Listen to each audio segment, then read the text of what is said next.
No niin, lähdetäänpäs käsittelemään nyt sitten kotimaista kansalliskalaa eli ahventa.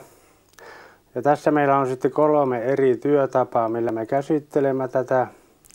Otetaan ensimmäisenä umpiperkaus, sitten otetaan toisena nylkeminen ja sitten kolmantena kaikkein se hienoin osa-alue ahvenesta, eli otetaan nahatonta vilettä irti.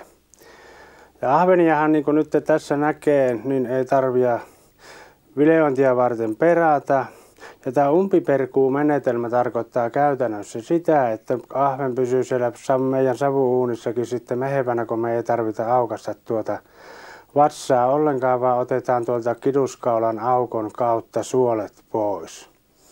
Ja homma on vallan yksinkertainen.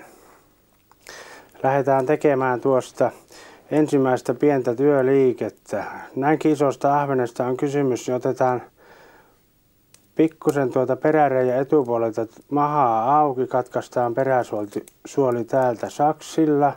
Mennään ja ronkitaan kidukset täältä auki, työnnetään sakset tuonne syvemmälle, levitetään, painetaan maksat irti kiduskaarien reunalta, otetaan tuolta kidukset irti ja vedetään suolet tätä kautta ulos kokonaisuudessaan. Maksat joskus voi pistää vähän hanttiin tuossa reijän suulla, ja täältä voi vielä sitten varmistaa, että se peräsuoli on varmasti poikki, että tulee kaikki roskat sieltä ulos näin yksinkertaisesti. Ja tämän jälkeen tämä ahven on sitten jo perattu, eikä tarvitse vesien kanssa sen kummemmin huuhtoa. Jos halutaan savustaa, niin pistetään vaikka pariksi tunniksi 10% suolaveteen, niin silloin meillä kaikki aromit ja mehut pysyy tuolla ahvenen sisällä, kun ei pääse savu eikä lämpö tunkeutumaan halkastuja pintoja pitkin. Ja yksinkertainen siisti homma tehdä tällä tavalla tälle ahvenelle perkuutapana.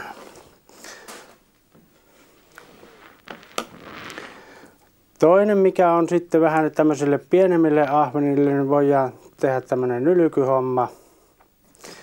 Ja käytännössä tarkoittaa sitä, eli pistetään tuosta pään takaa niskan muodon mukaisesti selkäranka poikki ja kaikilta kaloilta ensiksi. Sen jälkeen otetaan semmoinen pieni apuväline käyttöön, eli tämmöinen nylkyveihti, mikä on erittäin turvallinen ja kätevä tämmöisen ahvenen nylkemiseen. Niska kun on poikki, niin sen jälkeen työnnetään molemmin puolin selkäevää nuo viillot.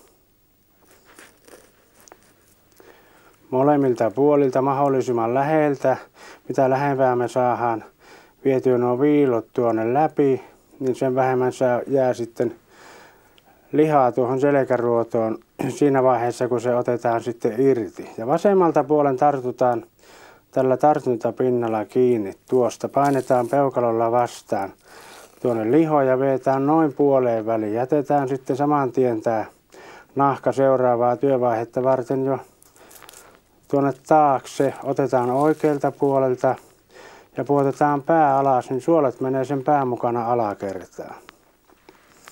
Nahkan päät sormien väliin ja vedetään. Siinä on kaikki, mitä tämä kala on pitänyt sisällään. Eväät otetaan vastapäivään. Tällä saadaan 9 pientä piikkiä ja tämän selkävään mukana niitä lähtee 31 kappaletta.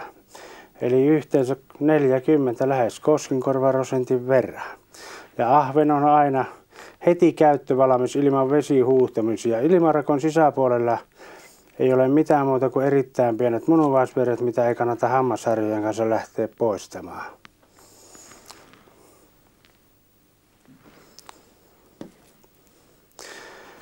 Kolmas ja ehkä se sitten kaikkein suosituin tapa ja ruoanlaittoa ajatellen ainakin, niin olisi varmasti tämä vileointihomma. Ja vileointihommassahan on yksinkertaista se, että raivataan ensin pois sormet leikkuualueilta. Tuossa on semmoinen ote, missä on turvallinen lähteä liikkeelle. Otetaan tuosta veihti käteen ja rintaevien takaa pistetään tuo veihti läpi. Siinä on ihan kuin semmoiset tyhjät ilma-aukot, mistä se menee helposti. Nostetaan. Saadaan lovi siihen. Puotetaan selkäillä veihti tuohon loveen. Viiään tuohon selkärangan päälle ja käännetään sillä tavalla, että tuo veihti on tuolla vähän niin kuin pään sisäpuolella. Siellä meillä on tuolla kärkiosalla helppo kääntää sitten tuo veihti, kun meillä ei ole niitä kylkiruotoja siellä vastassa.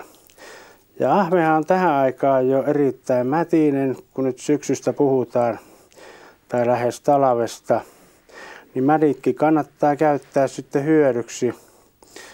Eli vaikka paistamalla, niin erittäin herkullista tavaraa. Sitten vaikka ruokaillessakin. Eli tuo selkäranka on se ohjaava pinta, missä me kuljetellaan sitä veihteä. Ja kun me otetaan tuota toista vilettä irti, niin huomatkaapa, niin tullaan aina selkäeillä omia sormia kohti tuolla veiten kanssa. Jos veto menee vaikka joskus pitkäksi sitä yli, niin ei tapahdu sormille mitään. Mutta teräillä jos tuuvaa, niin se veihti ei tule tänne. Mutta selkäeillä se tulee ja taas viiää sinne selkärangan päälle ja käännetään ja otetaan tuo vile irti. Ja tässä on sitten suurin piirtein semmoinen oikein oppisen vileojan lihamäärä tuossa selkäruodossa. Piikkiä apuna käyttäen saadaan helposti siirrettyä sitten näitä vileitä tässä ja lähdetään ja koukataan ikään kuin tuo veihti tuonne kylkiruoteen alle ja viiletään. Koko ajan tehdään semmoista viiltoliikettä veitellä. Samanaikaisesti kun työnnetään, niin samanaikaisesti viiletään eli vedetään. Tällä tavalla me saadaan kaikkein tehokkain tapa tuolle leikkuuhommalle tuossa veiten kohdalla. Jos me on tarvetta nahoittaa tämä vile, niin otetaan täältä piikillä kiinni. Ja piikkihän ei ole koskaan sitä varten, että me naulataan tuohon lautaan, vaan tällä samanaikaisesti vedetään, kun veitillä viiletään tuo nahka irti. Ja tuossa sitten lähtee se ensimmäinen vile jo ruoanlaittoa varten ja tästä tulee sitten se toinen vile. Eli jos veitsi tuntuu sitten jossakin vaiheessa, että se ei mene, niin käännetään tätä kulmaa. Ei sahata milloinkaan. Se on joskus puuliiteriin kuulunut se edestakainen liike, mutta se ei kuulu enää tänä päivänä sinnekään. Ja tässä on sitten 2 ahvenvilettä ja täällä on sitten lihattomat nahkan riekaleet. Otetaan vielä tuossa tuo toinen ahven ja katsotaan miten me voitaisiin tehdä se ihan sillä tavalla niin kuin kertauksen vuoksi.